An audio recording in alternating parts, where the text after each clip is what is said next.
राम राम जी, वंदे मातरम। अभी वर्तमान के अंदर जो इतनी भयंकर परिस्थिति उत्पन्न हो गई है समाज के अंदर, व्यर्थ बुराई, लोगों की मानसिकता इस कदर से हो गई है कि हम किसी की कोई तुलना ही नहीं कर सकते। आप एक भाई सिचुएशन ऐसी है समाज के अंदर कि 3 साल की बच्ची के साथ बलात्कार होता है। बच्चियां सब्जी लाने जाओ, चाहे स्कूल जाओ, चाहे कोई किसी भी कैटेगरी में वो कहीं पे जाओ, लेकिन वो छेड़छाड़ का शिकार होती रहती है। हम अखबार रोजाना पढ़ते हैं तो लगभग आप देखिए कि ऐसा कोई दिन नहीं जाता कि जब दिन आपको रोजाना 10 से 15 उस अखबार में आपको ये हेडिंग मिलेगी, 10 से 15 रोजाना भारत के अंदर अपने आसपास में 10 से 15 लड़कियों का बलात्कार होता है। जघन्य अपराध का उनको वो सामना करना पड़ता है। फिर बहुत सारे हंगामे होते हैं, राजनीति अपनी स्थिरता से गिरती है, कोई उसका हर पार्टी हर अपने तरीके से उसका फ़ायदा उठाना चाहती है, कोई अच्छे तरीके से काम भी करती है, लेकिन ज़्यादातर उसका मिसयूज ही करते हैं। नेता अपनी नेतागिरी में चलते रहते हैं, अच्छे भी होते हैं लेकिन ज़्यादातर बुरा भी उसमें काम करते रहते हैं। और जनता क्या करती है, उसको बूम बनाती रहती है। हर आदमी अपने कैटेगरी से चलता रहता है। हम कैंडल मार्च निकाल लेते हैं, क्या होता है उससे? कैंडल मार्च से क्या कहाँ भला होगा? लेकिन जिसके साथ बलात्कार हो जाता है ना साहब, उसकी पूरी जिंदगी बर्बाद हो जाती है। जिंदा रहती है वो, लेकिन जिंदा रहते हुए भी एक मर्त शरीर के अंदर वो रहती है। बलात्कार एक ऐसा चीज होती है जो उसके बारे में सोचते हैं तो पता नहीं कैसा लगता है, वो लड़की कैसा अपना जीवन जीती है। हम ये सब चाहते हैं, मैं ये चाहता हूं कि ऐसी घटना न हो बिल्कुल।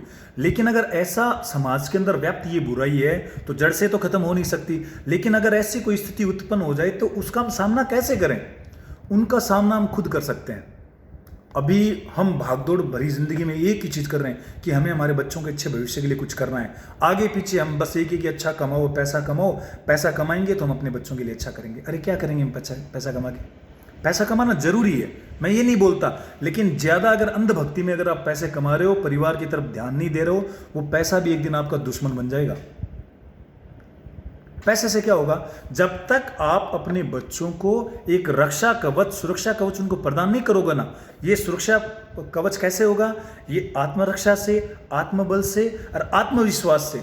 जब तक ये चीजें आप अपने बच्चों को नहीं दोगे, तब तक उनका उज्जवल भविष्य नहीं हो सकता। हर एक अभिभावक की ये जिम्मेदारी बनती है कि वो अपने बच्चों को रोजाना, कम से कम सुबह या शाम, रोजाना आप 30 मिनट अपने बच्चों को दीजिए। आप अपने बच्चों को 30 मिनट शारीरिक रूप से एकदम उनको सक्षम बनाइए। घर पे समय दीजिए उनको, बिजनेस ठीक अपनी जगह है, लेकिन 30 से 40 मिनट या 1 घंटा सुबह शाम रोजाना अपने बच्चों को इतना सक्षम बनाइए, शारीरिक रूप से, मानसिक रूप से। उनको महाराणा प्रताप, पृथ्वीराज चौहान, रानी झांसी की रानी लक्ष्मीबाई, ऐसे वीरांगनाई योद्धाओं का उनको चरित्र बताइए कि उन्होंने जीवन में क्या किया, कैसे उनकी स्थिति उत्पन्न हुई। ऐसे वीर योद्धाओं की अगर वो चरित्र अपने दिमाग में रखेगी तो उनको बहुत बड़ा हौसला, हिम्मत आएगी, अच्छे उनको संस्कार मिलेंगे। अगर जिंदगी में ऐसा कुछ हो भी जाता है उनके साथ, मैं ये नहीं कहता कि हम उनको इसीलिए सक्षम बना रहे हैं कि वो कुछ गलत करें, गुंडागर्दी करें, लड़ाई झगड़ा, नहीं, हमको ये नहीं करना है। लेकिन अगर उनके साथ कुछ जीवन में ऐसा कुछ घटित हो जाए या ऐसी कोई दुर्व्यवस्था उत्पन्न हो जाए या घृणित काम उनके सामने हो जाए, तो वो डटकर उस चीज का मुकाबला कर सके। कोई भी बहन बेटी के साथ में अगर ऐसी कोई गलत हरकत हो तो उसका मुंह तोड़ वो जवाब दे सके। ऐसा उनको रक्षा कवच प्रदान करना है और वो हम सभी कर सकते हैं। अगर ये रक्षा कवच आप प्रदान नहीं करोगे तो रोजाना जो अखबार में आप हेडिंग देख रहे हो ना एक दिन मैं ये चाहता हूं कि वो हेडिंग आपके परिवार की ना बने।